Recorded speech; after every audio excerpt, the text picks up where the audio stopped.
Malakas ang buhos ng ulan, halos kasabay ng walang ritmong pagkabog ng kanyang dibdib.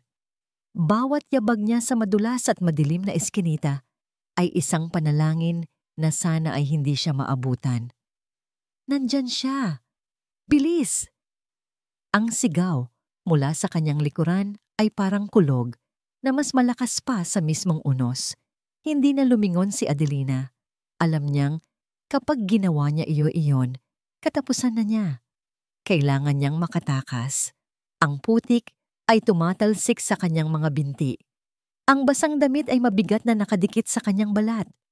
Ngunit hindi niya alintana ang ginaw.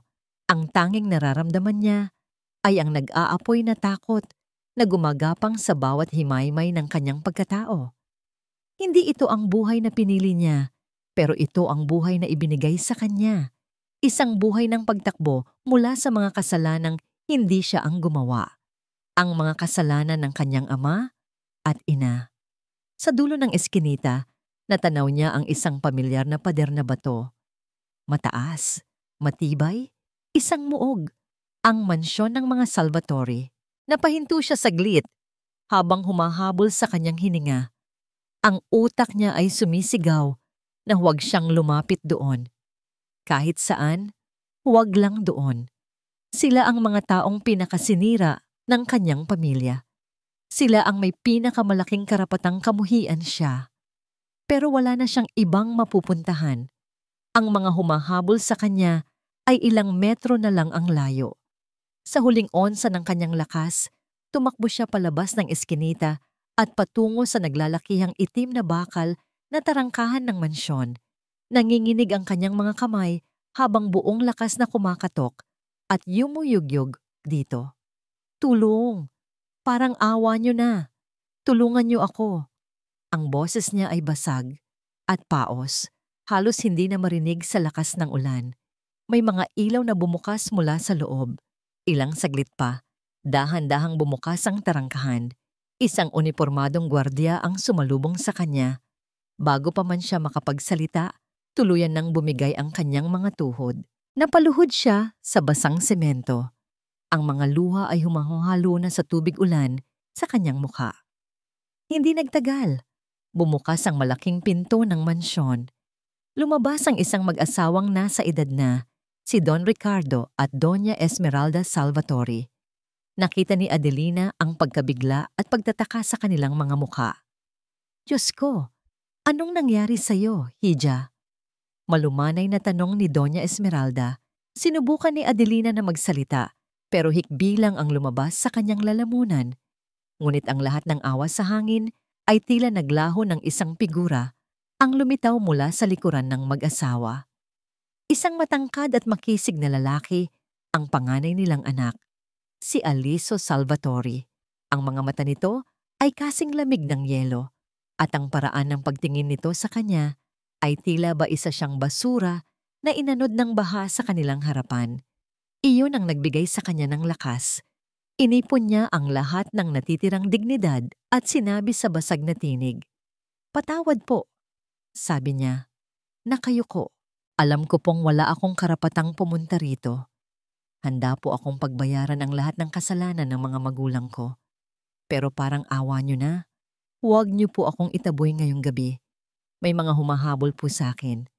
Hayaan niyo lang po akong magtago, kahit sa garahe lang."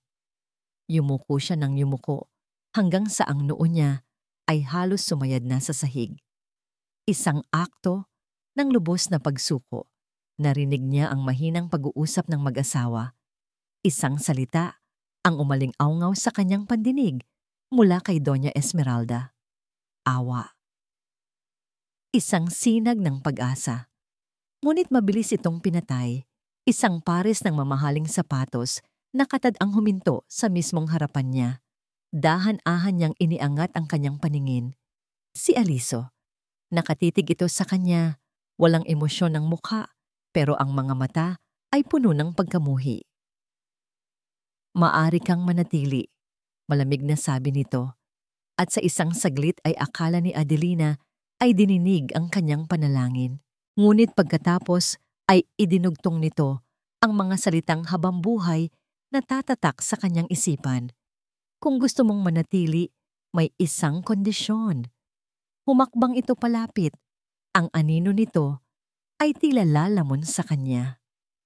Simula ngayon, ikaw ang personal kong katulong. Napanood ni Aliso ang pag-alis ni Adelina habang inaalalayan ito ng isa sa mga kasambahay papasok sa isang maliit na silid sa likod. Ang basang damit nito ay nakalapat sa payat nitong katawan at ang bawat hakbang nito ay tila nagdadala ng bigat ng buong mundo. Isang impostor. Iyon ang tanging nakikita niya. Aliso, ano ba ang pumasok sa isip mo? Humarap siya sa kanyang ina, si Doña Esmeralda, na hindi makapaniwala ang ekspresyon. Making her your personal maid? That's cruel. Ma rin niyang sagot. Ang boses ay kalmado ngunit may diin. It's not cruelty. It's security. Mas mabuting nasa paningin ko siya kaysa nag-aaligid sa kung saang sulok ng pamamahay na ito. How can we be sure she's not here to finish what her parents started? Ang kanyang ama, si Don Ricardo, ay bumuntong hininga. May punto ang anak mo, Esmeralda, but the method is too harsh. She's just a girl. She's a viper's daughter pa. Giit ni Aliso. At hindi nalalayo ang bunga sa puno. Hindi niya maiwasang maalala ang isa pang mukha na puno rin ng luha. Ang mukha ni Cassandra, ang dati niyang nobya. Ganyan na ganyan din ito umiyak noong sinabi nitong kailangan na nilang maghiwalay.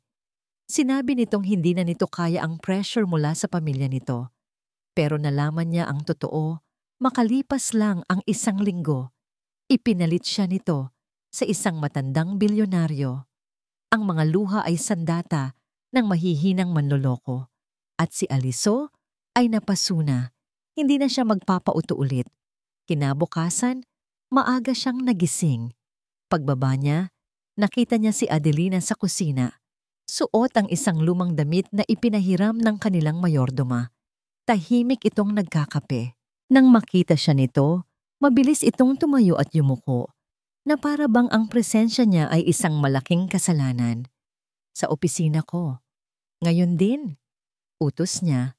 Hindi man lang ito tinitignan. Sumunod ito. Sa kanyang study, umupo siya sa kanyang silyang katad at ipinatong ang mga paa sa mesa. Pinanood niya si Adelina na manatiling nakatayo malapit sa pinto. Hindi alam ang gagawin. Rule number 1, panimula niya. Magsasalita ka lang kapag kinakausap kita.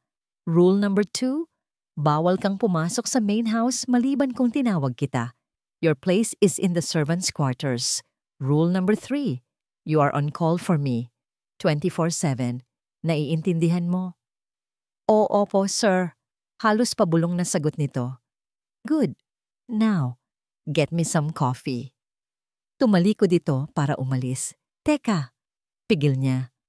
Gusto ko ikaw mismo ang magtitimpla. Black, walang asukal. Pagbalik ni Adelina dala ang kape, sinadya niyang hintayin itong maipatong ang tasa sa kanyang mesa. Kumuha siya ng isang subo. Pagkatapos ay dahan-dahan niyang ibinaba ang tasa. Ano ba to, lason? Anya, ang boses ay puno ng pangiinsulto. Pipo. Ang tabang, ulitin mo. Nang walang reklamo, kinuha nito ang tasa at bumalik sa kusina. Sa pangalawang subok, ganoon ulit ang ginawa niya. Masyadong matapang. Are you trying to kill me? Sa pangatlong beses, habang inaabot nito ang tasa sa kanya, sinadya niyang ikibot ang kanyang kamay.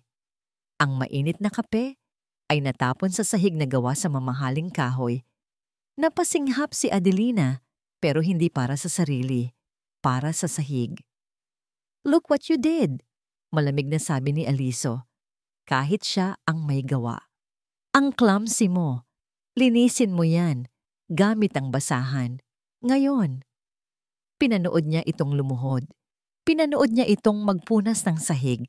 Hinihintay niya. Hinihintay niya ang isang kimkim ng galit, isang pag-angal, isang senyales ng tunay na kulay nito. Pero wala. Ang katahimikan nito ay mas lalong nagpagalit sa kanya. Nang gabing iyon, Kumuha siya ng isang bagay mula sa lumang baul sa bodega. Isang kupasing kulay abo na uniporme ng katulong, luma na at halatang ilang beses nang tinagpian. Kumatok siya sa silid ni Adelina. Isang maliit at simpleng kwarto. Nagulat ito nang makita siya. Walang sabi-sabi. Inihagis niya ang damit sa mukha nito. Bumagsak ito sa sahig sa pagitan nila. Isang simbolo ng kanyang kalagayan. Iyan ang isusuot mo simula bukas, deklara niya. Ang bawat salita ay may bigat ng bakal. Napatingin ito sa damit, pagkatapos ay sa kanya. Nakita niya ang isang kislap ng sakit sa mga mata nito, ngunit mabilis din itong nawala. Pinalitan ng blangkong pagtanggap. Iyan ang nararapat sa isang tulad mo, sabi ni Aliso. Ang boses ay walang awa. Huwag na huwag mong kalimutan ang lugar mo sa pamamahay na ito. Tumalikod siya at isinara ang pinto. Iniwan si Adelina sa dilim kasama ng kanyang bagong uniforme at ng bigat ng kanyang sentensya. Ang kulay abo na uniforme ay magaspang sa kanyang balat. Isang palagiang paalala kung nasaan siya at kung ano siya. Para kay Adelina, ang bawat umaga ay pare-pareho. Gigising siya bago pa man sumikat ang araw, lilinisin ang kanyang maliit na kwarto at haharapin ang isang araw na puno ng mga utos ni Aliso. Naging isang malupit na ritual ang kanyang paninilbihan. Isang araw, ipinalinis sa kanya ni Aliso ang koleksyon nito ng mga sapatos. 2 oras niyang kinuskos at pinakintab ang mga ito hanggang sa makita na niya ang sariling refleksyon sa katad.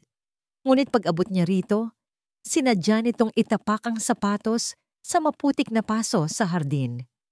May dumi pa pala, sabi nito sa kanya, walang bakas ng ngiti. Ulitin mo. Ginawa niya. Sa ibang araw naman, inutusan siya nitong ayusin ang mga libro sa study nito. Una, ayon sa apelyido ng may akda. Pagkatapos, ayon sa kulay. At nang matapos siya, ayon naman sa kapal ng libro. Buong araw siyang nandoon. Walang kain, walang inom. Tahimik niyang sinunod ang lahat. Huwag kang papalag, Adelina. Huwag kang magrereklamo. Ito ang kabayaran. Ito ang nararapat sa iyo. Iyon ang paulit-ulit niyang sinasabi sa sarili. Ang pinakamasakit na parte ng araw ay ang hapunan. Habang ang pamilyang Salvatore ay kumakain sa malaking lamesa, siya ay naghihintay sa kusina. Pagkatapos nilang kumain, at pagkatapos ng maligpit ng ibang kasambahay, ang lahat, doon pa lang siya kukuha ng natirang pagkain.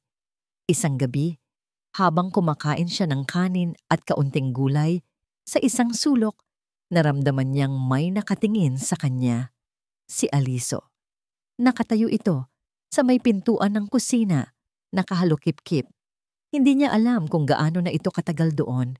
Agad siyang napatayo at napatungo. Sorry po, yes, sir. Hindi na po mauulit. Hindi ito umimik. Tinitigan lang siya nito na para bang isa siyang kakaibang insekto na pinag-aaralan. Pagkatapos ay tumalikod ito at umalis, iniwan siyang nanginginig ang mga kamay at nawalan na ng ganang kumain. Ang katahimikan niya ang tila mas nagpapagalit dito. Nararamdaman niya iyon. Nararamdaman niya ang pagkayamot nito sa bawat pag-iwas niya ng tingin, sa bawat mabilis niyang pagsunod. Para bang gusto nitong makakita ng apoy, pero abo lang ang ibinibigay niya. Isang hapon, habang nag-aayos siya ng mga bulaklak sa sala, narinig niya ang pagtaas ng boses ni Aliso mula sa study nito. May kausap ito sa cellphone at tila mainit ang kanilang usapan. Maya-maya, padabog itong lumabas ng kwarto. Mukha itong galit na galit. Naglalakad ito pabalik-balik, hindi mapakali. Sinubukan ni Adelina na gawing invisible ang sarili, na maging parte na lang ng pader. Sa paglalakad nito, hindi sinasadyang nasagi nito ang isang maliit na mesa kung saan nakapatong ang isang mamahaling porselanang florera. Crash! Ang tunog ng nabasag na porselana ay parang putok ng baril sa tahimik na sala. Napahinto si Aliso. Napatingin ito sa mga pira-pirasong bubog sa sahig. Pagkatapos, ang mga mata nitong nag-aapoy sa galit ay napunta sa kanya. Ano ba naman yan? Hindi ka nag-iingat. Sigaw nito. Ang boses ay umalingaw-ngaw sa buong kabahayan. Hindi na naproseso ng utak ni Adelina ang mga salita. Ang narinig lang niya ay ang sigaw, ang galit, ang tunog ng nabasag na bagay. Bago pa man siya makapag-isip, kumilos na ang kanyang katawan. Isang iglap, nasa sahig na siya, nakayukyok habang ang dalawang kamay ay mahigpit na nakatakip sa kanyang ulo. Isang reflex, isang galaw, na sanay na ang kanyang mga kalamnan. Patawad po, patawad po. Ungol niya. Ang boses ay nanginginig. Hindi na po mauulit. Hindi ko po sinasadya. Ang mga salita ay lumabas na lang sa kanyang bibig, mga salitang matagal nang memoryado ng kanyang dila. Naghihintay siya ng sakit, ng sipa, ng hagupit. Pero wala. Ang dumating ay isang nakabibinging katahimikan. Dahan-dahan niyang iminulat ang mga mata at sumilip sa pagitan ng kanyang mga daliri. Si Aliso ay nakatayo pa rin doon, hindi gumagalaw. Ang galit sa mukha nito ay nawala. Napalitan ng isang bagay na hindi niya mabasa. Pagkalito, pagkabigla. Nakatitig lang ito sa kanyang anyo na parang isang basahan na gusot sa sahig. Sa mga mata ni Aliso, sa kauna-unahang pagkakataon, hindi pagkamuhi ang nakita ni Adelina. Nakita niya ang isang tanong na tila humihiwa sa katahimikan. Ano ba talaga ang pinagdaanan ng babaeng ito? Hindi maalis sa isip ni Aliso ang imahe ni Adelina. Nakayukyok sa sahig, nanginginig. Ang mga kamay ay nakatakip sa ulo na para bang naghihintay ng hagupit. Sinubukan niyang ipagpatuloy ang kanyang trabaho sa study. Pero ang larawang yon ay paulit-ulit na bumabalik sa kanyang isipan. Parang isang sirang plaka. Isang basag na florera lang yon. Isang aksidente na siya pa nga ang may kagagawan. Pero ang naging reaksyon nito, hindi normal. Iyon ay reaksyon ng isang taong sanay masaktan, hindi ng isang taong nagulat lang. Isang magaling na aktres, sabi ng isang bahagi ng kanyang utak, ang bahaging pinatigas ng pagtataksil ng nakaraan. Walang sino man ang kayang umarte ng ganoon kabilis. Sagot naman ng isang bagong boses sa kanyang isip. Isang boses na nagsisimula ng magduda. Nang sumunod na araw, malakas na naman ang buhos ng ulan na tila nakikisimpatya sa magulo niyang isipan. Tumingin si Aliso sa bintana at ang pagkayamot sa loob niya ay lalong lumaki. Pagkayamot sa babae, pagkayamot sa sarili niya dahil sa epekto nito sa kanya. Kailangan niyang itulak ito. Kailangan niyang subukan ang hangganan nito hanggang sa lumabas ang tunay na kulay. Tinawag niya si Adelina. Nakikita mo yung lumang bodega sa likod ng hardin? Tanong niya. Itinuturo ang isang maliit na gusali sa di kalayuan. Puno ng alikabok at mga lumang gamit yon. Gusto kong linisin mo. Ngayon na. Nakita niya ang bahagyang pag-aalangan sa mga mata nito habang nakatingin ito sa malakas na ulan. Pero gaya ng dati, mabilis itong yumuko. Masusunod po, sir. Walang payong, walang kapote. Pinanood niya itong tumakbo sa gitna ng ulan. Ang manipis na uniforme ay mabilis na nabasa at bumakat sa payat nitong katawan. Bumalik siya sa kanyang mga papeles, pilit na kinukumbinsi ang sarili na tama lang ang ginawa niya. Trabaho lang iyon. Ginagawa lang nito ang pinapasahod sa kanya. Pero lumipas ang 1 oras, 2, 3. Hindi na siya mapakali sa kanyang upuan.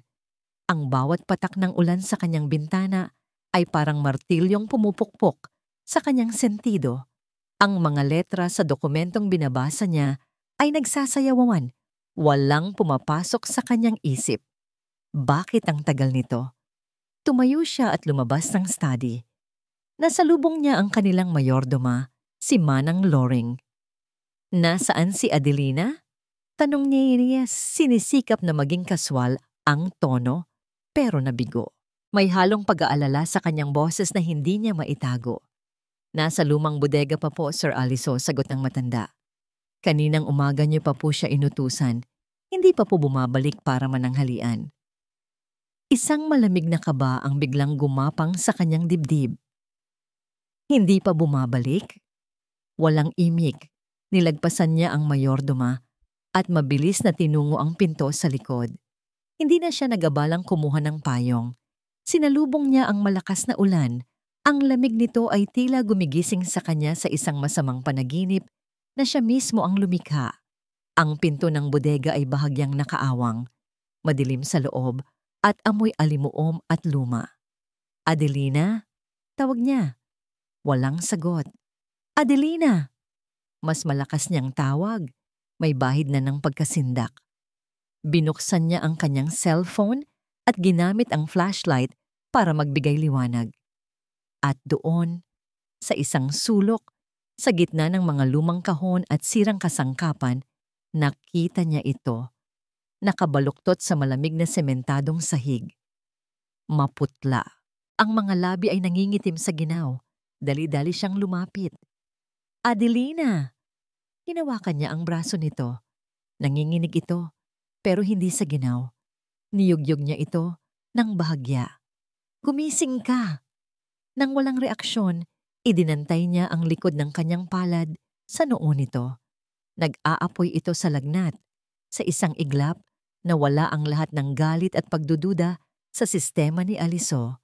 Ang natira na lang ay isang matinding takot at pagsisisi na parang asidong tumutunaw sa kanyang bituka. Walang pag-aalinlangan. Maingat niyang isinukbit ang isang braso sa ilalim ng mga tuhod nito at ang isa pa sa likod. Binuhat niya ito. Nagulat siya sa gaan nito. Parang isang babasaging manika. Habang papalabas sila ng bodega, ang ulo nito ay walang lakas na sumandal sa kanyang dibdib. Dire-diretso siyang pumasok sa main house. Hindi alintana ang mga nagtatakang tingin ng ibang kasambahay. Hindi niya ito dinala sa servants' quarters. Sa halip, umakyat siya sa hagdan at dinala ito sa sarili niyang kwarto. Maingat niya itong inihiga sa kanyang malambot na kama. Kumuha siya ng tuwalya at sinimulang punasan ang basang buhok at mukha nito. Habang ginagawa niya iyon, napansin niya kung gaano kaputla ang balat nito, kung gaano kahaba ang mga pilik mata nito na ngayon ay nakapikit. Kailangan niyang mapababa ang lagnat nito. Kumuha siya ng maliit na palanggana ng maligamgam na tubig at bimpo. Dahan-dahan niyang sinimulang punasan ang mga braso nito. Nang akma na niyang pupunasan ang likod nito, marahan niya itong itinigilid. Habang dumadampi ang bimpo sa likod nito, sa ilalim ng manipis at basang tela ng uniforme, may naramdaman ang kanyang mga daliri. Isang bagay na magaspang. Hindi pantay, mga guhit na nakaumbok sa balat. Napahinto siya, kumunot ang noo. Hindi iyon balat, iba yon. Ano ito? Ang pagdududa ay parang isang tinik na bumaon sa isip ni Aliso. Ano ito? Ang kanyang mga daliri, na bahagya pa ring nanginginig, ay dahan-dahang naglakbay patungo sa laylayan ng kulay abong uniforme. Saglit siyang nag-atubili. Ito ay isang malinaw na paglapastangan sa anumang natitirang privacy ni Adelina. Ngunit ang pangangailangang malaman ang katotohanan ay mas malakas kaysa sa kanyang pag-aalinlangan. Kailangan niyang makita. Sa isang maingat ngunit desididong galaw, itinaas niya ang basang tela at ang kanyang mundo ay huminto. Ang kanyang hininga ay biglang naputol, na para bang sinuntok siya ng malakas sa sikmura. Ang kanyang mga mata ay nanlaki sa nakitang larawan. Hindi iyon balat. Iyon ay isang mapa, isang gusot na mapa ng kalupitan. Ang likod ni Adelina ay puno ng mga peklat, isang malawak na koleksyon ng sakit na permanenteng nakaukit sa kanyang balat. May mga guhit na manipis at maputi na, halatang luma na, at naghilom na sa paglipas ng panahon. Ngunit may mga guhit din na mas makapal, mas maitim, at tila mas bago. May isang bilog na marka sa bandang balikat nito na parang paso ng sigarilyo. Ang bawat peklat ay isang kwento. Ang bawat marka ay isang sigaw na hindi narinig. Nabitawan niya ang tela. Nanlamig ang buo niyang katawan sa kabila ng init ng lagnat na nagmumula kay Adelina. Sa isang iglap, ang lahat ng teorya niya tungkol sa babae, ang pagiging ahas nito, ang pagiging manloloko, ang pagiging mahusay na aktres, ay gumuho na parang kastilyong buhangin na hinampas ng alon. Ito ang katotohanan. Isang katotohanang mas masakit at mas brutal kaysa sa anumang kasinungalingan na inisip niya. Ang lahat ng galit at pagkamuhi na inipon niya para kay Adelina ay biglang naglaho. Pinalitan ito ng isang bigat. Isang dambuhalang bigat ng pagsisisi na tila dumagan sa kanyang dibdib at humaharang sa kanyang paghinga. Umupo siya sa isang silya sa tabi ng kama, hindi maalis ang tingin sa mahimbing na natutulog na mukha ni Adelina. Inalala niya ang lahat. Ang pagtapon niya ng kape, ang pag-utos niyang ulitin ang pagpapakintab ng sapatos, ang mga masasakit na salita, ang pagpapalinis sa bodega sa gitna ng ulan. Ang bawat alaala ay parang isang sundang na paulit-ulit na tumatarak sa kanyang konsensya. Habang nakatitig siya, bahagyang gumalaw si Adelina. Ang mga labi nito ay nanginig at isang salita, ang pabulong na lumabas, dala ng kanyang lagnat. Inay. Isang salita lang, ngunit puno ng sakit. Tama na po. Ang puso ni Aliso ay tila piniga hanggang sa mawalan ng hangin. Inay? Ang sarili nitong ina? Ang taong dapat na nagpoprotekta rito, ang siya palang. Hindi na niya matapos ang isipin. Isang nag-aalab na galit ang pumalit sa kanyang pagsisisi. Galit hindi para kay Adelina, kundi para sa mga taong gumawa nito sa kanya. Ang mga halimaw na nagpanggap na mga magulang nito. Tumingin siyang muli kay Adelina. Sa payapa, ngunit may bahid ang sakit nitong mukha. Dahan-dahan, ikinuyom niya ang kanyang mga kamao sa kanyang tabi. Isang desisyon ang nabuo sa kanyang isipan. Isang panunumpa na kasing tigas ng bakal. Hindi ko nahahayaang may manakit sa'yo ulit. Kahit sino pa sila. Simula ngayon, ako ang magiging pader mo. Habang abala siya sa kanyang tahimik na panunumpa, isang mahinang ungol ang narinig niya mula sa kama. Dahan-dahang dumilat ang mga mata ni Adelina. Una, pagkalito ang makikita sa mga ito. Tumingin ito sa kisame, sa malambot na kumot, sa mamahaling paligid. Hindi ito ang bodega. Hindi ito ang kwarto niya sa servants' quarters. Nang sa wakas ay luminaw ang kanyang paningin, napadako ito sa figura na tahimik na nakaupo sa tabi ng kanyang kama, si Aliso. Isang iglap, ang pagkalito sa kanyang mga mata ay napalitan ng purong takot. Sinubukan niyang bumangon, ngunit wala siyang lakas. Ang tanging nagawa niya ay umatras palayo, hanggang sa ang likod niya ay tumama na sa headboard ng kama. Ikinumot niya ang makapal na kubrikama hanggang sa kanyang leeg, na para bang isa yung kalasag na poprotekta sa kanya. Ang kanyang mga mata ay puno ng pag-aalala at takot. Tumingin ito sa sarili, sa damit na suot niya, sa kama kung saan siya nakahiga. At pagkatapos, tumingin itong muli kay Aliso. Parang sinaksak si Aliso sa nakita niyang ekspresyon sa mukha nito. Sa isang nanginginig at basag na boses, nagtanong si Adelina. Ang tanong na yon ay bumaon sa puso ni Aliso na parang isang kumikinang na patalim. Anong ginawa mo sa akin? Ang tanong ay binitiwan ni Adelina na parang isang huling pananggalang. Ngunit ang inaasahan niyang galit mula kay Aliso ay hindi dumating.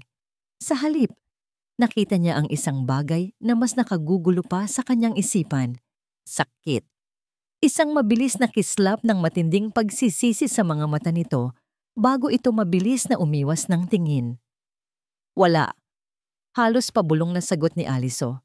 Ang boses ay magaspang, ngunit walang bahid ng pagbabanta. Wala akong ginawa. Nilalagnat ka. Hinimatay ka sa bodega. Hinimatay? Ang bodega? Naalala niya ang lamig, ang pagod, ang unti-unting pagdilim ng kanyang paningin. Pero bakit siya narito? Sa kwarto nito? Magpahinga ka lang, sabi ni Aliso. At sa unang pagkakataon, narinig niya ang isang kakaibang lambot sa boses nito. Tatawag ako ng doktor. Pagkasabi niyon, mabilis itong tumalikod at lumabas ng kwarto. Isinasara ang pinto ng marahan. Naiwan si Adelina sa malawak na kama, sa gitna ng katahimikan at ng sarili niyang pagkalito. Pinilit niyang intindihin ang nangyari, ngunit ang utak niya ay parang isang magulong sinulid. Ang lalaking nagtrato sa kanya na parang basura ang siyang ngayong nagligtas sa kanya, ang nagdala sa kanya sa sarili nitong silid. Imposible. Kinabukasan, nagising siya sa isang mahinang katok. Dahan-dahang bumukas ang pinto at pumasok si Aliso. May dalang tray ng pagkain, hindi tirang kanin, hindi malamig na ulam, isang mainit na mangkok ng lugaw na may itlog at manok, at isang baso ng mainit na gatas. Inilapag nito ang tray sa bedside table. Hindi sila nagtinginan. Ang tensyon sa pagitan nila ay halos nahihipo, ngunit iba na ito. Hindi na tensyon ng galit, kundi ng awkward na katahimikan. Kainin mo, sabi nito bago muling lumabas ng kwarto. Sa mga sumunod na araw, iyon ang naging routine. Si Aliso mismo ang nagdadala ng kanyang pagkain. Hindi na ito naguutos, hindi na ito naninigaw. Madalas, nakikita niya lang itong nakatayo sa may pintuan. Tinitingnan siya saglit bago tahimik na umalis. Isang hapon, nang medyo bumuti na ang kanyang pakiramdam, sinubukan niyang lumabas sa hardin para makalanghap ng sariwang hangin. Narinig niya ang boses ng isang kasambahay na nagbubulungan. "Ayan na yung ahas," sabi ng isa. Pinaikot na yata sa daliri si Sir Aliso. Bago pa man makasagot si Adelina, isang malakas na boses ang pumutol sa hangin. "Anong sinabi mo?" Nandoon si Aliso, nakatayo sa di kalayuan. Ang mukha ay madilim sa galit. "Ulitin mo ang sinabi mo." Nanginginig na yumuko ang kasambahay. "Pipasensya na po, sir. Simula na ngayon," mariing sabi ni Aliso. Ang boses ay umaalingaw-ngaw sa hardin. Sino mang marinig kong magsalita ng masama tungkol kay Adelina ay sa labas ng gate na ito pupulutin. Maliwanag? Ang takot na sagot ng mga kasambahay ay malinaw. Ngunit si Adelina ay mas lalong naguluhan. Bakit? Bakit siya nito ipinagtatanggol? Sa gitna ng kanyang pagkalito, isang bagong muka ang dumating sa mansyon. Isang bisita para sa mga Salvatore. Isang matangkad, makisig na lalaki na may ngiting tila nakakapawi ng lahat ng problema. Ipinakilala ito bilang si Mr. Ricardo de Villa, isang bagong business partner. Habang naglalakad si Adelina pabalik sa kanyang silid, nasalubong niya ito sa pasilyo. Ngumiti ito sa kanya. "Miss Adelina, hindi ba?" Magalang na tanong nito. Tumangulang si Adelina. Nagtataka kung paano nito nalaman ang pangalan niya. "Ricardo." Pagpapakilala nito, inilahad ang kamay. Nag-aalangan man ay tinanggap niya ito. "Narinig ko ang kwento mo. I'm so sorry for what happened. Alam mo, sa isang paraan, pareho tayong naging biktima ng mga magulang mo." Napatingin si Adelina dito, nagulat. "Huwag kang mag-alala. Hindi ko sasabihin kahit kanino." Pabulong nitong sabi. "Gusto ko lang malaman mo na may nakakaintindi sa'yo rito." Sa di kalayuan, lumabas si Aliso mula sa kanyang study. Nakita niya ang eksena. Nakita niya ang kamay ni Ricardo na hawak pa rin ang kamay ni Adelina. Nakita niya ang nangiti sa mukha ni Ricardo at ang tila pag-asa sa mga mata ni Adelina. Isang apoy na hindi pamilyar, isang kurot ng selos, ang biglang sumiklab sa kanyang dibdib. Bago umalis si Ricardo ng hapong yon, palihim nitong inabutan si Adelina sa hardin. May inilagay ito sa kanyang kamay, isang maliit na cellphone. "Para yan sa'yo," sabi ni Ricardo. Ang boses ay puno ng pagkalinga.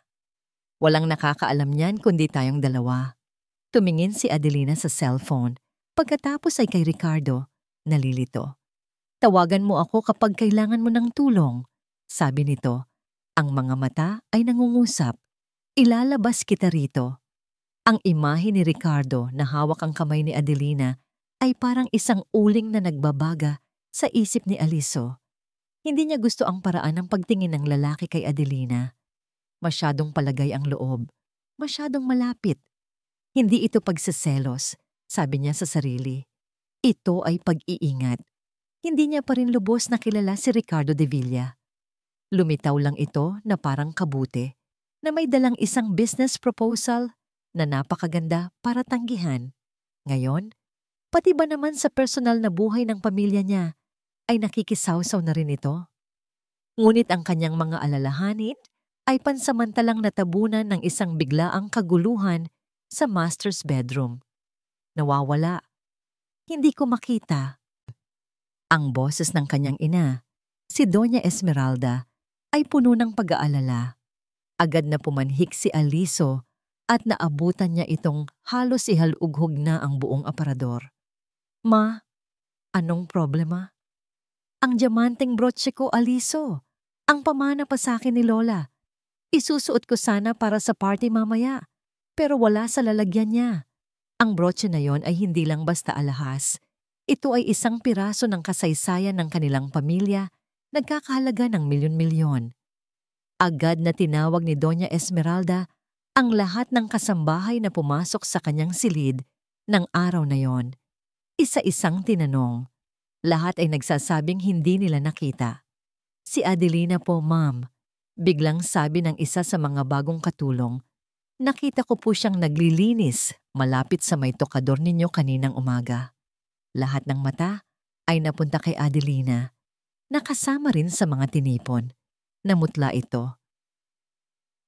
Hindi po ako ang kumuha, nanginginig niyang sabi. At paano kami maniniwala sa isang tulad mo? Mataray na sabi ng kanyang ina. Ma, tama na. Mahinahong sabi ni Aliso, ngunit may diin. Huwag tayong magbintang ng walang ebidensya. Ebidensya? Aliso, anak ka ng magnanakaw. Ano pa bang ebidensya ang kailangan mo? Ang usapan ay natigil nang dumating si Ricardo na may appointment pala sa ama ni Aliso. Nakita niya ang tensyon sa silid. May problema ba, Doña Esmeralda? Magalang niyang tanong. Bago pa man makasagot ang kanyang ina, hinila ni Ricardo si Aliso sa isang tabi. Aliso, pasensya na. Pero may kailangan ka atang malaman. Pabulong nito. Tungkol kay Adelina. Inilabas ni Ricardo ang kanyang cellphone. Nag-aalala lang ako para sa kanya. Tingnan mo ang huli niyang text sa akin. Sinadya nitong ipakita ang screen kay Aliso. Isang mensahe mula sa isang numerong nakasave bilang A. Malapit na. Konting tiis na lang at makakaalis na rin ako dito. Salamat sa tulong mo. Pagkatapos ay mabilis itong itinago ang cellphone. Nako, sorry Aliso. Private message pala yan. Huwag mo na lang pansinin. Nag-aalala lang talaga ako. Baka kung ano ang gawin niyang padalos-dalos. Ang puso ni Aliso ay kumabog ng mabilis, ngunit hindi sa pagdududa kay Adelina, kundi sa pagdududa kay Ricardo. Bakit nito ito ipinapakita sa kanya? Anong ibig sabihin ng tulong? Sa mga sandaling iyon, ang hinala niya ay ganap na nabaling kay Ricardo. Manang luring, walang lalabas ng bahay na ito. Utos ni Aliso sa kanilang mayordoma. Ang boses ay matigas na parang bakal. Pagkatapos ay hinarap niya ang kanyang ina. Ma, sa study tayo mag-usap. Sa loob ng study, sumabog ang galit ni Doña Esmeralda. Nakita mo na? Nagbabalak na siyang tumakas. At siguradong dala na niya ang brooche ko. Bakit mo pa siya pinagtatanggol, Aliso? Binulag ka na ba ng babaeng yan? Hindi siya magnanakaw, ma. Giit ni Aliso. Ang boses ay tumaas na rin. Paano ka nakakasiguro?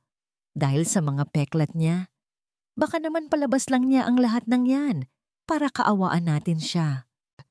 Habang sila ay nagsisigawan, Hindi nila namalayan na si Adelina ay napadaan sa labas ng study. Narinig niya ang lahat. Ang bawat salita ay parang isang suntok sa kanyang sikmura, nagdudulot ng pamilyar na sakit. Napatigil siya nang marinig niya ang sagot ni Aliso. Hindi niyo siya naiintindihan. Kahit anong mangyari, naniniwala ako sa kanya. At hanggat narito ako, walang sino mang gagalaw kay Adeliatama. Iyon ay isang deklarasyon, isang pader na itinayo ni Aliso sa paligid niya. Ngunit ang pader na yon ay may katapat. Ang mukha ni Doña Esmeralda ay tumigas. Tinitigan niya ang sariling anak na para bang hindi niya ito kilala. Sa isang malamig at pinal na boses, nagbigay siya ng isang utos na magpapabago sa lahat. Patunayan mong inosente siya, Aliso. Kung hindi, ako mismo ang magpapalaya sa babaeng yan. Ang mga salita ni Aliso na narinig niya mula sa labas ng study ay umaling-awngaw sa isip ni Adelina na parang isang matamis na musika. Walang sino mang gagalaw kay Adelia. Sa kauna-unahang pagkakataon, sa loob ng napakatagal na panahon, isang maliit na binhi ng pag-asa ang sumibol sa tigang niyang puso. May isang taong naniwala sa kanya. At ang taong iyon ay ang parehong taong pinakakinatatakutan niya noon. Ngunit ang pag-asang iyon ay marupok, tulad ng isang babasaging salamin na nababalutan ng lamat. Kasabay nito ay ang bigat ng ultimatum ni Doña Esmeralda. Naging dahilan na naman siya ng gulo, isa na naman siyang pasanin. Dala ang magulo at nagtatalong damdamin, bumalik siya sa kanyang silid. Kinuha niya ang cellphone na bigay ni Ricardo. Ito ba ang sagot? Ito ba ang dapat niyang gawin? Ang tumakas para hindi na makagulo pa? Hindi pa. Naniwala sa kanya si Aliso. Hindi niya ito bibiguin. Kinabukasan, sinubukan niyang maging normal. Naglinis siya. Tumulong siya sa kusina. Ngunit ang bawat tingin ng mga kasambahay ay parang mga karayom na tumutusok sa kanya. Lahat sila ay naghihintay. Lahat sila ay nag-aabang sa kanyang pagbagsak. Hapon na nang mangyari iyon. Nasa sala siya at nag-aayos ng mga unan sa sofa nang bumaba si Aliso mula sa ikalawang palapag. Ang paraan ng pagbaba nito sa hagdan ay iba. Mabigat. Bawat hakbang ay tila may dalang galit. Ang mukha nito ay kasing tigas ng bato. At ang mga mata nitong natutunan na niyang basahin na nagpakita sa kanya ng awa at pag-aalala nitong mga nakaraang araw, ay wala na. Ang bumalik ay ang yelo. Ang lamig na tumatagos hanggang sa kanyang kaluluwa. Huminto ito sa harapan niya. Hindi ito nagsalita. Sa halip, may inihagis ito sa mesang salamin sa kanilang pagitan. Isang kapirasong papel, isang bank statement. Napatingin siya doon. Isang malaking halaga ng pera. Halos kalahati ng presyo ng nawawalang brooche. Ang idineposito sa isang account. Sa ilalim ng pangalan niya, Adelina Cruz. Ano to?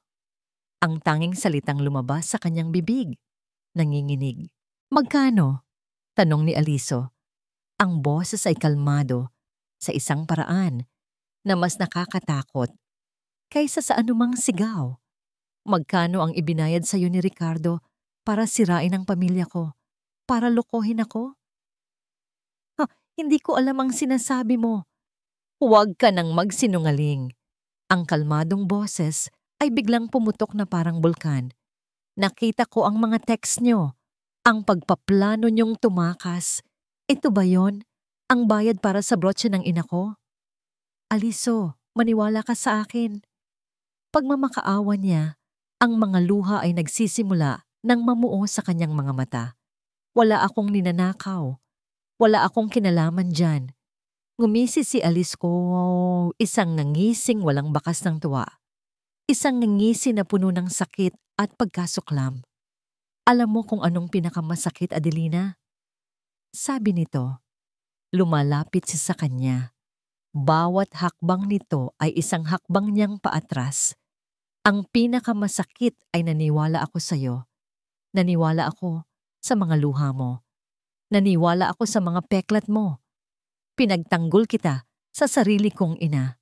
At para saan? Para pagtawanan mo lang ako sa likod ko? Ang bawat salita ay isang sampal. Mas masakit pa sa sampal. Ang mga ito ay mga punyal na humihiwa ng malalim sa kanyang puso. Nagkamali ako. Patuloy nito. Ang boses ay puno ng lason. Akala ko iba ka. Napayuko si Adelina. Ang mga luha ay sunod-sunod nang pumatak sa sahig. Ngunit ang huling mga salita ni Aliso ang tuluyang pumatay sa anumang natitira sa kanya. Tama nga sila, sabi nito. Ang boses ay puno ng pinal na paghatol. Isa ka lang din palang ahas, katulad ng mga magulang mo. Sa sandaling iyon, tumigil ang pag-iyak ni Adelina. Tumigil ang lahat. Itinaas niya ang kanyang muka at tumingin ng diretso sa mga mata ni Aliso. Ngunit ang kanyang mga mata ay blangko na. Walang buhay, walang sakit, walang galit. Wala na. Ang maliit na binhi ng pag-asa na isinibol ni Aliso sa kanyang puso ay hindi lang nalanta. Binunot niya ito, tinapak-tapakan at sinunog hanggang sa maging abo. Walang imik. Tinalikuran niya si Aliso. Nagsimula siyang maglakad. Nilagpasan niya ito. Nilagpasan niya ang mga nagulat na kasambahay. Tinungo niya ang malaking pinto. Malakas na naman ang ulan sa labas. Tadhana. Hinawakan niya ang doorknob. Hindi siya lumingon. Binuksan niya ang pinto at humakbang palabas. Sa gitna ng unos, dala-dala lamang ang basag na uniforme sa kanyang katawan at ang mga piraso ng kanyang pinatay na puso. Isinara ni Aliso ang pinto kasabay ng pagtama ng malakas na kulog sa labas. Tumalikod siya, nakasandal sa matigas na kahoy at ipinikit ng mariin ang kanyang mga mata. Tapos na. Pinalayas na niya ang ahas sa kanyang pamamahay. Dapat ay makaramdam siya ng ginhawa, ng tagumpay. Ngunit ang tanging nararamdam niya ay isang malawak na kawalan. Isang butas sa kanyang dibdib na mas malaki pa sa butas na iniwan ng pagtataksil ng kanyang dating nobya. Tumingala siya. Ang mansyon na dating simbolo ng kanyang lakas at seguridad ay tila biglang naging isang malaki at malamig na kulungan. Ang bawat sulok ay nagpapaalala sa kanya kay Adelina. Ang sala, kung saan niya ito sinigawan. Ang kusina, kung saan niya ito nakitang kumakain mag-isa. Ang hagdanan, kung saan niya ito unang nakitang suot. Ang uniforme, ang kanyang kama. Umiling siya. Pilit na iwinawaksi ang mga alaala. Ngunit ang mga ito'y nakakapit na parang linta. Sa mga sumunod na araw, naging impyerno ang buhay para kay Aliso. Hindi siya makatulog, hindi siya makakain. Ang imahe ng mga blangkong mata ni Adelina bago ito tumalikod ay paulit-ulit na naglalaro sa kanyang isipan. Ang mga salitang binitiwan niya, "Isa ka lang din palang ahas, katad ng mga magulang mo," ay bumabalik sa kanya na parang isang sumpa. Isang gabi, hindi na niya natiis. Pumanhik siya patungo sa maliit na silid sa servants' quarters kung saan dating natutulog si Adelina. Pagbukas niya ng pinto, ang lahat ay malinis at maayos na. Masyadong maayos. Walang bakas ng kahit anong personal na gamit. Maliban sa isa. Sa ibabaw ng maliit na mesa sa sulok, may nakapatong na isang maliit, luma, at itim na notebook.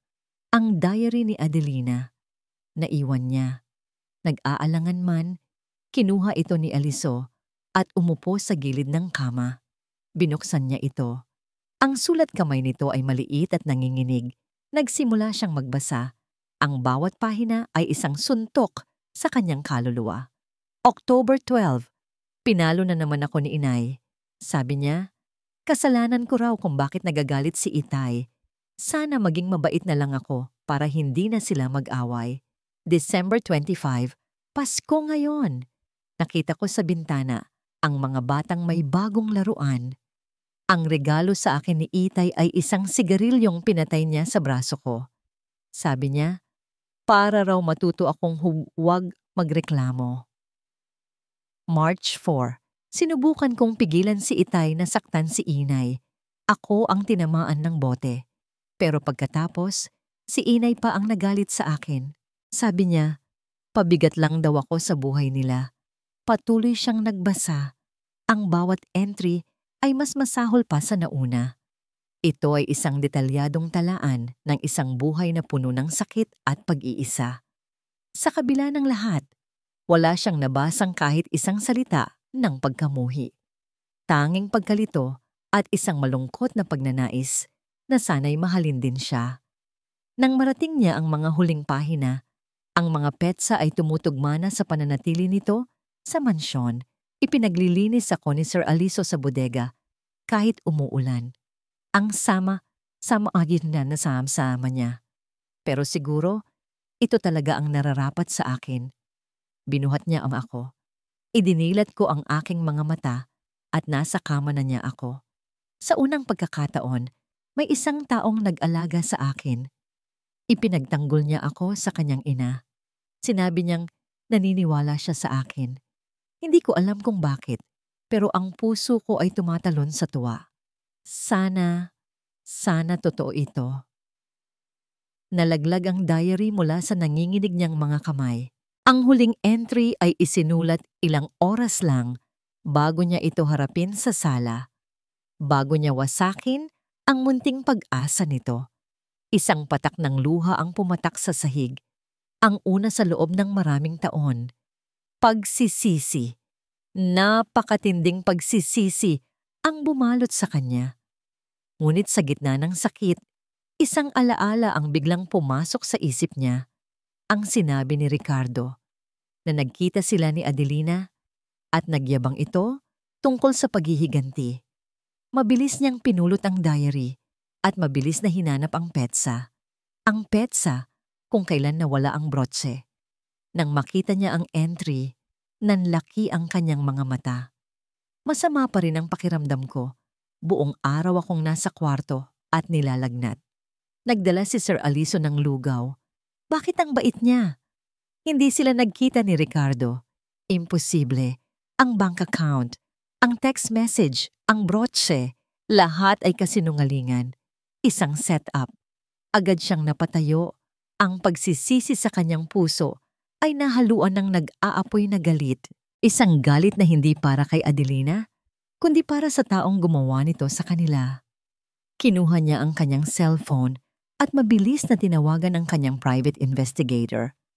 Alex? Aliso ito? Mabilis niyang sabi.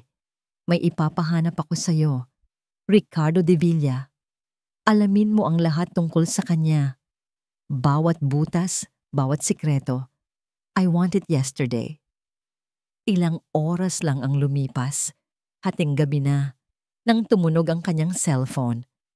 Sir, may nalaman na ako, sabi ng boses sa kabilang linya. Ano yon?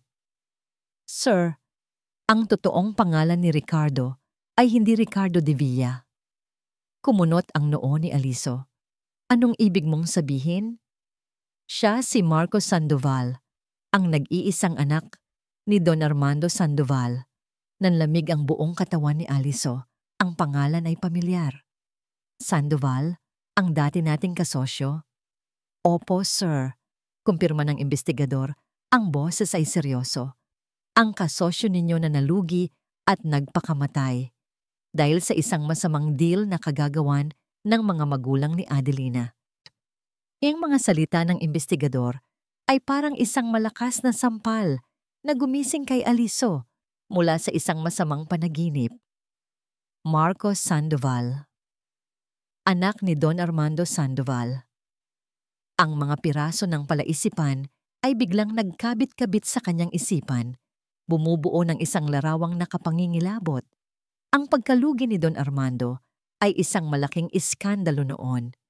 Kagagawan iyon ng mga magulang ni Adelina, ngunit may maliliit na pagkukulang din sa panig ng kumpanya ng mga Salvatori na nagpadali sa pagbagsak nito.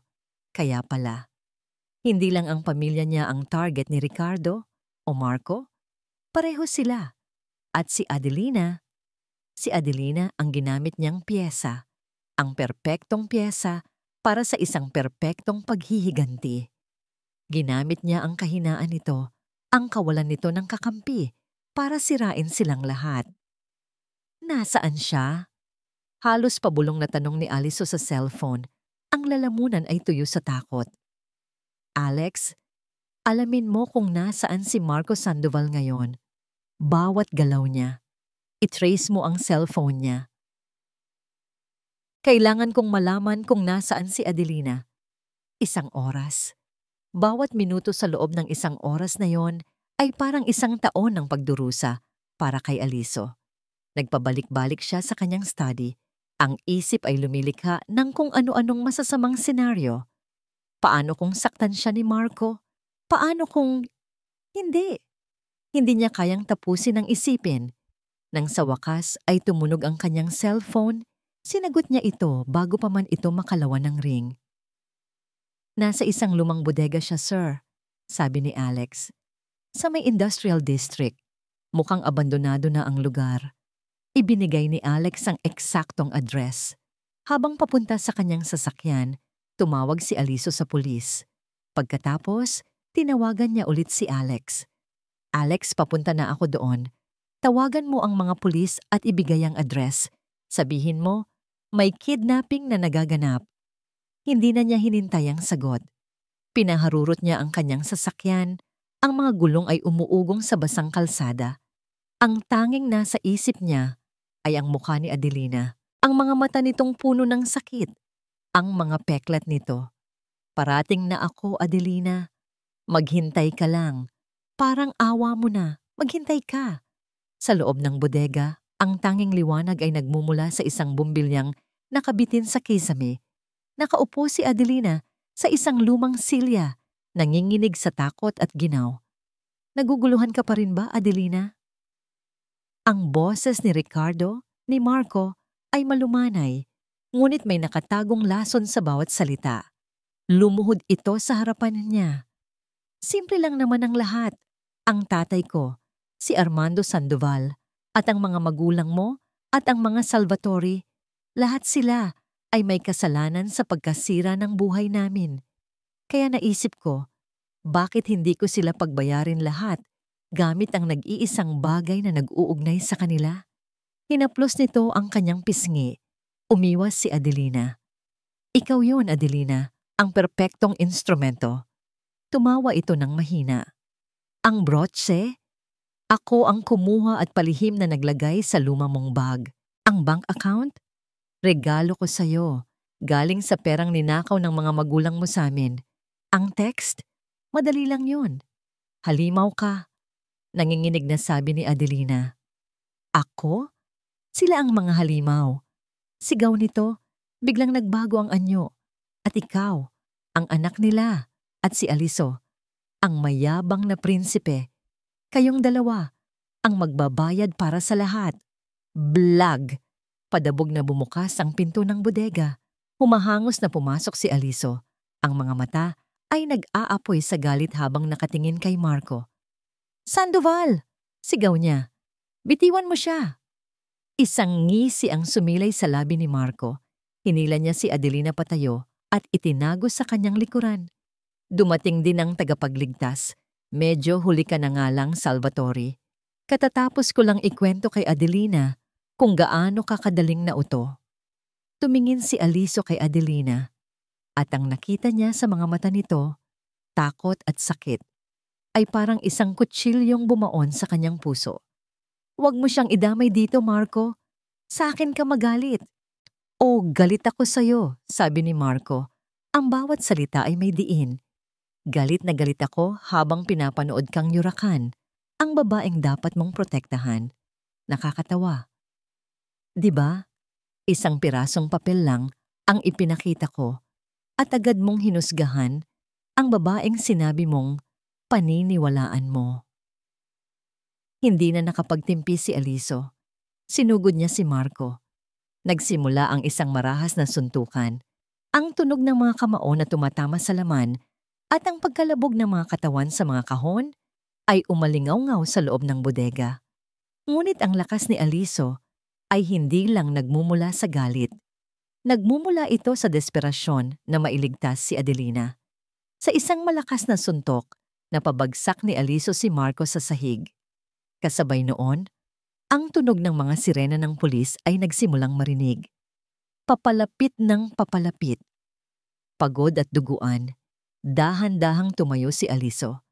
Hindi niya pinansin si Marco na pinuposas na ng mga pulis na kararating lang. Ang kanyang mga mata ay nakatuon lamang sa isang tao. Si Adelina. Nakasandal ito sa pader, nakayakap sa sarili, nanginginig pa rin. Dahan-dahan siyang lumapit dito na para bang lumalapit sa isang sugatang hayop. Inilahad niya ang kanyang kamay. Adelina. Ngunit sa halip na abutin ito, napaatras si Adelina.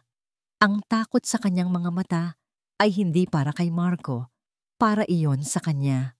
Huwag! Halos pabulong na sabi nito. Ang boses ay basag sa sakit. Huwag kang lalapit. Ang mga salitang yon, huwag kang lalapit, ay parang isang pader na biglang itinayo ni Adelina sa pagitan nilang dalawa. Isang pader na hindi kayang tibagin ng anumang lakas ni Aliso. Nanatili siyang nakatayo doon. Ang kamay ay nakalahad pa rin sa hangin. Habang pinapanood niya ang mga pulis na maingat na inalalayan si Adelina palabas ng bodega. Sa ospital, hindi siya pinayagang pumasok sa silid nito. Sinabi ng doktor na kailangan nitong magpahinga at iwasan muna ang anumang stress. At sa mga sandaling iyon, alam ni Aliso na ang mukha niya ang pinakamalaking stress na maaaring makita nito. Kinabukasan, dinala ng mga magulang niya si Adelina pabalik sa mansyon. Ngunit hindi na ito bumalik sa maliit na silid sa servants' quarters. Inihanda para dito ang pinakamagandang guest room na may malambot na kama at bintanang nakatanaw sa hardin. Pero para kay Adelina, isa pa rin yung kulungan. Isang kulungang ginto. Ilang araw siyang hindi lumabas ng kwarto. Ang kanyang mga sugat at pasa mula sa pakikipagbuno kay Marco ay unti-unting naghilom. Ngunit may isang sugat na hindi nakikita. Isang sugat na mas malalim at mas masakit. Ang sugat na iniwan ng mga salita ni Aliso. Isa ka lang din palang ahas, katulad ng mga magulang mo. Ang mga salitang iyon ay mas masakit kaysa sa lahat ng latay na natamo niya sa buong buhay niya. Dahil ang mga latay ay mula sa mga taong hindi niya inasahang mamahalin siya. Ngunit ang mga salitang iyon ay mula sa taong sa isang saglit ay nagbigay sa kanya ng pag-asang maaaring may isang taong maniniwala sa kanya. Isang hapon, kumatok si Doña Esmeralda sa kanyang pinto.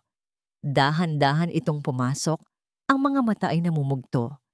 Umupo ito sa tabi ng kama ni Adelina at hinawakan ng kanyang kamay. Hija, patawarin mo ako. Humihikbing sabi ng matanda.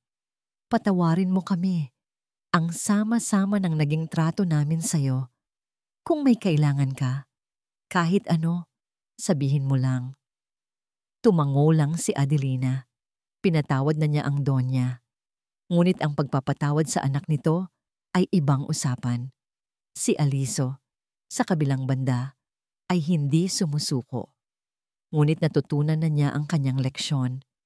Alam niyang walang silbi ang mga salita. Ang tiwalang sinira niya ay hindi maibabalik ng simpleng kaya't idinaan niya sa gawa. Hindi siya kumakatok sa pinto ni Adelina. Hindi siya nagpapakita. Ngunit sa bawat umaga, paggising ni Adelina, may isang tray ng paborito niyang almusal sa labas ng kanyang pinto na may kasamang isang puting rosas. Isang gabi, narinig niya mula sa kanyang bintana ang pamilyar na tunog ng isang gitara. Sumilip siya. Sa gitna ng hardin, sa ilalim ng liwanag ng buwan, nakaupo si Aliso sa isang bench, tumutugtog ng isang malungkot na himig. Hindi ito kumakanta. Tumutugtog lang ito na para bang iyon na lang ang tanging paraan para maiparating ang bigat na nararamdaman niya. Nang sumunod na linggo, nabalitaan niya mula sa mga kasambahay na si Aliso ay nagpatawag ng isang press conference. Sa harap ng media, nilinis nito ang pangalan niya. Ikinuwento nito ang ginawa ni Marco Sandoval at buong tapang na inamin ng sarili nitong pagkakamali sa paghuhusga. Ako ang nagkamali. Sabi nito sa telebisyon, ang mga mata ay seryoso at puno ng pagsisisi. At gagawin ko ang lahat para itama iyon. Ang bawat kilos ni Aliso ay parang isang patak ng tubig na unti-unting lumalambot sa nanigas na lupa sa puso ni Adelina. Ngunit hindi pa sapat. Isang gabi, malakas na naman ang buhos ng ulan. Katulad ng gabing dumating siya, katulad ng gabing umalis siya, sumilip siyang muli sa bintana. At doon, sa gitna ng hardin, sa ilalim ng rumaragasang ulan, nakatayo si Aliso. Hindi ito gumagalaw. Nakatingin lang ito sa bintana ng kanyang kwarto. Hinahayaan itong mabasa siya ng ulan na para bang iyon ay isang parusa sa sarili. Isang pagbabayad puri para sa gabing hinayaan niya si Adelina na umalis mag-isa sa gitna ng unos. Tumagal iyon ng halos 1 oras, hindi ito umalis. Sa wakas, hindi na natiis ni Adelina. Ang pader na itinayo niya ay unti-unti nang gumuho. Dahan-dahan, lumabas siya ng kanyang kwarto at bumaba ng hagdan. Binuksan niya ang pinto patungo sa hardin. Huminto si Aliso sa pagtingin sa bintana at napatingin sa kanya.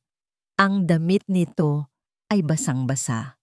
Ang buhok ay tumutulo. Ngunit sa mga mata nito, nakita niya ang isang desperadong pag-asa. Huminto si Adelina sa may pintuan kung saan hindi siya inaabot ng ulan. Nagkatinginan sila sa loob ng ilang sandali. "Pumasok ka," mahinang sabi ni Adelina. Ang boses ay nanginginig pa rin, ngunit malinaw. Isang kislap ng pag-asa ang sumilay sa mga mata ni Aliso. "Mag-uusap tayo." Ang pag-uusap na yon ay ang simula ng lahat. Walang sigawan, walang sisihan. Tanging 2 pusong pagod na sa sakit na dahan-dahang natututong maghilom. Umupo sila sa sala hanggang sa mamuti ang bukang liwayway. Hindi nagsalita si Adelina. Nakinig lang siya. At si Aliso, sa kauna-unahang pagkakataon, ay hinubad ang lahat ng kanyang baluti. Inamin niya ang kanyang kayabangan, ang kanyang takot, ang kanyang mga pagkakamali. Hindi siya humingi ng kapatawaran. Sinabi niyang hindi niya ito deserve. Ang tanging hiling niya ay isang pagkakataon. Isang pagkakataong maipakita sa gawa kung gaano siya nagsisisi at kung gaano ito kahalaga sa kanya. Hindi naging madali ang mga sumunod na buwan. Ang paghilom ay isang proseso. May mga araw na ang anino ng nakaraan ay bumabalik at ang takot ay muling gumagapang sa puso ni Adelina. Ngunit sa bawat pagkakataon, nandoon si Aliso. Hindi para magsalita, kundi para umupo sa tabi niya sa katahimikan, para ipaalala sa kanya na hindi na siya nag-iisa. Ang tiwala ay parang isang halaman na dahan-dahang tumubo muli. Dinidiligan ng walang sawang pasensya at hindi nagbabagong katapatan ni Aliso. Makalipas ang 3 taon, isang mainit na hapon, ang sikat ng araw ay ginintuan habang tumatagos sa mga bintana ng isang maliit ngunit magandang bahay na nakatayo sa isang burol. Tanaw ang lunti ang kapatagan. Sa hardin, tumatawa si Adelina habang hinahabol ang isang 4 na taong gulang na batang lalaki na may mga matang kasing kulay ng tsokolate. Ang mga mata ni Aliso. "Ricky, bumalik ka rito!" Sigaw niya, humihingal ngunit masaya. "Habulin mo ko, Mami," sagot ng bata. Mula sa may pintuan ng kanilang bahay, nakatayo si Aliso. Nakangiti habang pinapanood ang kanyang mag-ina. Ang dating lamig sa kanyang mga mata ay tuluyan ng natunaw, pinalitan ng isang init at pagmamahal na para lamang kay Adelina at sa kanilang anak. Lumapit siya at niyakap si Adelina mula sa likuran. Ipinapatong ang kanyang baba sa balikat nito. "Masaya ka ba?" tanong niya. Ang boses ay isang pabulong na himig. Tumingin si Adelina sa kanyang anak na ngayon ay abala na sa paglalaro sa mga bulaklak. Pagkatapos ay tumingala siya kay Aliso. Ang mga mata niya ay nagniningning. "Sobra," sagot niya. Hindi na siya ang babaeng laging nakayuko, laging takot. Sa tulong ni Aliso, Natutunan niyang harapin ang kanyang nakaraan. Nagtayo siya ng isang maliit na foundation, ang Paghilom, isang safe house para sa mga biktima ng domestic abuse. Ginamit niya ang sakit ng kanyang nakaraan para maging ilaw sa mga taong nasa dilim. At sa bawat hakbang, si Aliso ang kanyang anino, ang kanyang pinakamalakas na suporta. Naalala mo ba ang sinabi ko noon? Tanong ni Aliso. Alin doon? Yung isa kang ahas? Pabirong sagot ni Adelina. Ngumiti si Aliso, isang nangiting may bahid pa rin ng pagsisisi. Hindi. Yung sinabi kong, ako ang magiging pader mo. Oo naman, sagot ni Adelina. Ang ngiti ay nasa kanyang mga labi. Nagkamali ako, sabi ni Aliso. Hinigpitan ng yakap. Hindi mo kailangan ng pader para pagtaguan, Adelina. Dahil wala ka nang dapat takbuhan. Dahan-dahan, itinaas ni Adelina ang kanyang kamay at hinawakan ang sarili niyang likod. Sa ilalim ng kanyang damit, sa ilalim ng kanyang balat, nandoon pa rin ang mga peklat. Hindi na sila kailanman mawawala. Ngunit hindi na sila masakit. Ang mga ito ay hindi na mapa ng kalupitan. Ang mga ito ay mga marka ng kanyang katatagan. Mga paalala na ang pinakamalalim na sugat ay maaaring pagmulan ng pinakamatibay na pagmamahal. Hinalikan siya ni Aliso sa sentido. Mahal na mahal kita. Mas marihal kita, sagot ni Adelina. Ipinikit ang kanyang mga mata at dinama ang init ng yakap ng kanyang asawa at ang tunog ng tawa ng kanilang anak. Magkasama, sa ilalim ng ginintuang araw, pinanood nila ang kanilang kinabukasan. Isang kinabukasang kanilang binuo mula sa mga piraso ng isang basag na nakaraan, pinatibay ng pagpapatawad at pinag-isa ng isang pag-ibig na mas matatag kaysa sa anumang pader.